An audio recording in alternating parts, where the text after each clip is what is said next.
ba ninyo na parang ikaw at ako ang kwento? Ang aming ano pang inano, tila parang ganito ang pag-ibig ay ganito. Hindi sinasabi pero dapat ay marinig nyo.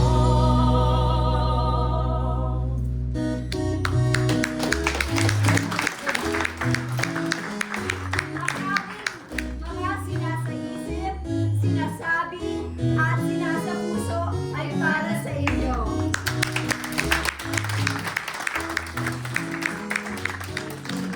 Pinapakilala ko po sa inyo si Jiro Custodio. Ako. Ito naman po, si Cherry Morena. Pinapakilala ko po sa inyo si Carl Choseco. Pinapakilala ko po sa inyo si Gay Angeles. Pinapakilala ko po sa inyo si Seth Recalde. At pinapakilala ko po sa inyo si Shane Santos.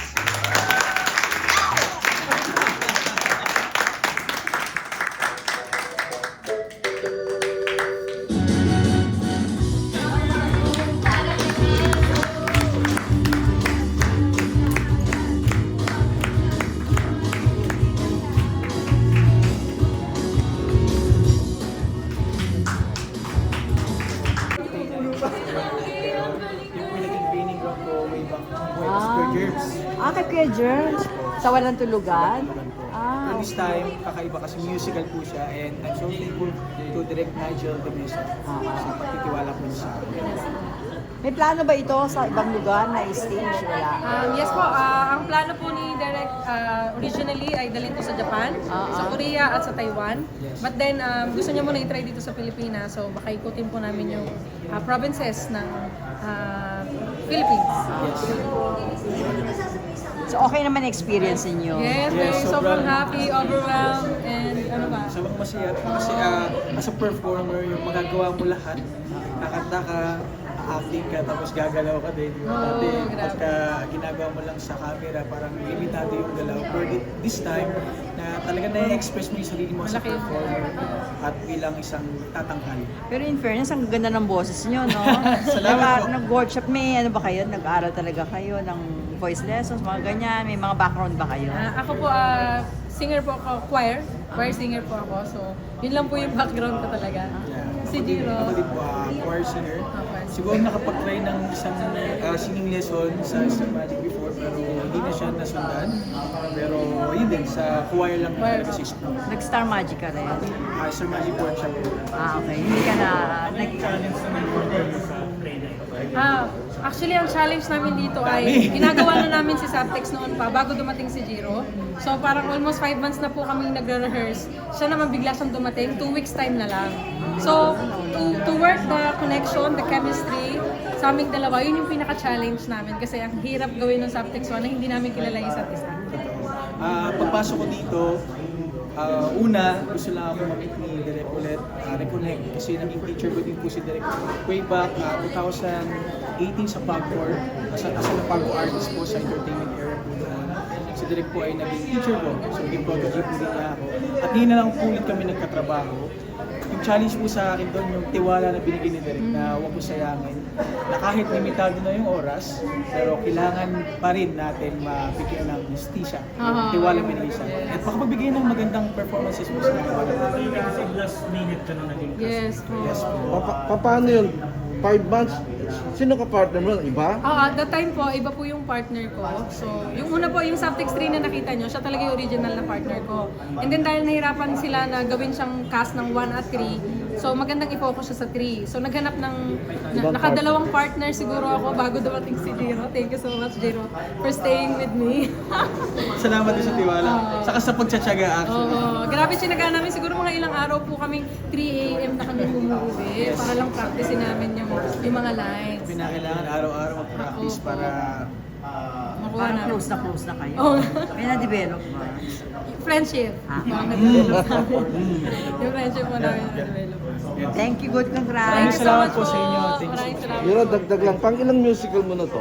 First time ko po ito. Ah. First ko pong ma-acting po sa musical play.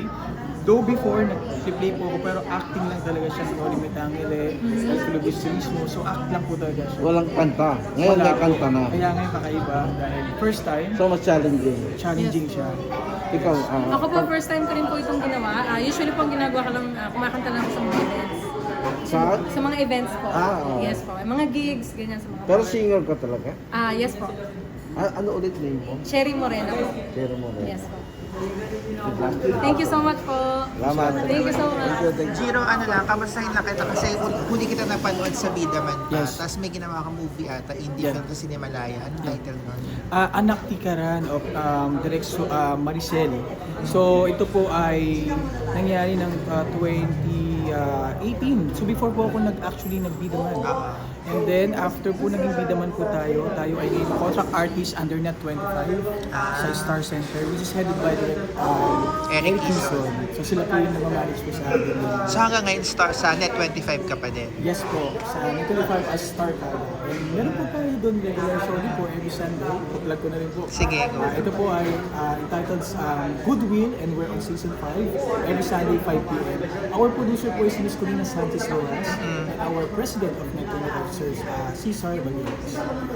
So anong ginagawa mo dun sa Net 25? Hosting ba or ano, acting? Hosting po pag nagkakaroon po ng mga show or yung mga events po sa Philippine Arena and mga provinces shows po natin. And then, as I mentioned kanina, may sitcom tayo, acting, and then dancing kapag New Year's Countdown o may mga malaking events po. So, hinulma tayo ng Net 25. Siyempre, panguna po nila Direk Eric Kinson. Yung mga workshops nila nagaganap doon. Actually, marami po kasama doon mga kapatid ko sa Starcada na pare-pare po kami dumadaan sa training para mas mahubog po yung bawat isa sa amin. Pero tuloy-tuloy na ba ito yung pag-theater play mo or pag-acting mo ulit? Actually, sobrang pangarap ko po talaga to. Maliban sa pagkanta at saka pagsayaw, pag-actor. Nagagawa ko ngayon dito makakasabay yung talent na pinilang po sa atin ng Diyos. So talagang kung ako pong tatanungin nyo, bakit naman po ako ay aayaw. So para sa akin, gusto ko po sana magtuloy-tuloy. Sige, promote na lang the subtext. Okay. Still showing pa rin po kami and playing here sa Sikat Main Hall. February 1st, February 8, and February 15. Sana manood po kayo. Maraming salamat po. Every 7 p.m. po yan, Yes. Saturday. Thank you. And for tickets, Message nyo lang po ang page ng NDM Studios. Pwede po kayo magtanong doon. Nandun po yung number kung sino po yung pwede nyo kontakin. Miss Juan, Miss Juan. Juna. Juna. Thank you, Thank you so much po. Maraming salamat po. Kasi hindi ka talaga originally part of Yes, tita. Opo, hindi po talaga ako originally part ng Subtext 2. So ayun, hindi ako mag-drop name, baka mamaya sabihin na ninyo. Pero ayun, Ano nangyari tita. dun sa kanya?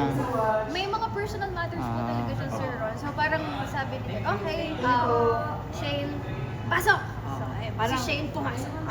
Galing-galing na siya. Pasok. Kahit saan pasok. Pasok! Talaga bang wala kayong lapel para, di ba pag may lapel mas malakas maririnig yung ibang mga dialogue, hindi ano eh. Okay po. Actually po, pwede po namin i-raise yung direct para for the next time, pwede po kami gumamit ng lapel. Pero ngayon po kasi, ang gusto din po sana namin is ma-exercise and ma-develop yung Voice. voice po namin. Opo, para kung sakali man ganito pong intimate yung setting, kaya-kaya pong i-resonate hanggang sa likod ng So dito lang lagi yung ano nyo. sa ngayon po, yes po, hanggang So, dito. kailan nga uli ang susunod Yan, at hanggang kailan? Ayan, ang next po namin na showing here po sa Sikat Studios is February 1, February 8, and February 15. So, yan po. Sana po makapunta po ulit kayo. Nakakakanta ka pala. Opo, tita! Hindi mo pa alam. Hindi ko alam na singer ka pala. Alam ko actress ka. Oo. Ayan po. Dati ka nang kumakanta. Actually, tita, yun talaga yung dream ko po. Simula nung bata ako. Pero mas nahasa po kagad yung pag-arte ko. So, ngayon po, sobrang natutuwa ako. Sobrang thankful po ako kay Lord na ngayon, yung mahal na mahal kong gawin, kanta at acting, nagagawa ko po ngayon dito sa Subtext the Musical dahil kay Direk Nigel. After manalo maging international award-winning actress ka, pasok ka na rito, ganyan. Ano? Diba? Taray. Oo, diba? Ayun po, nagpapasalamat pa rin po ako. Sobrang grateful ako, tita, for all the blessings and for Direk na up until now, binibigyan pa rin po niya ako ng opportunity para i-express yung art na sobrang mahal na mahal. Nasasabi nyo, makaka-relate yung audience sa tatlong mapapanood nila rito. Opo. Sobrang makaka-relate po sila dahil syempre napagdaanan na nila yung simula Subtext 1, 2, and 3 na of course matatawa sila, malulungkot, maiyak kasi syempre simula nung parang bata pa sila, biglang medyo naging adulting and then tumanda, ayun. Sobrang makaka-relate at hindi ko muna i-spill kasi syempre kailangan mapanood nila dito sa Sikat TV. Si Ron Romulo, inabot siya, Nokia days. Oo naman. Opo. Ako po parang Ano na pa ako, ako, high school na ako nito. Abuti nga yan, sa ako, umpisa ko yung one-liner, two-liners pala. Pero po, Shane, congrats. Anong feeling na na-recognize na yung, di ba, yung talent mo, ganyan, nanalo ka ng award, o, di ba? Tita, may iyak ako dyan.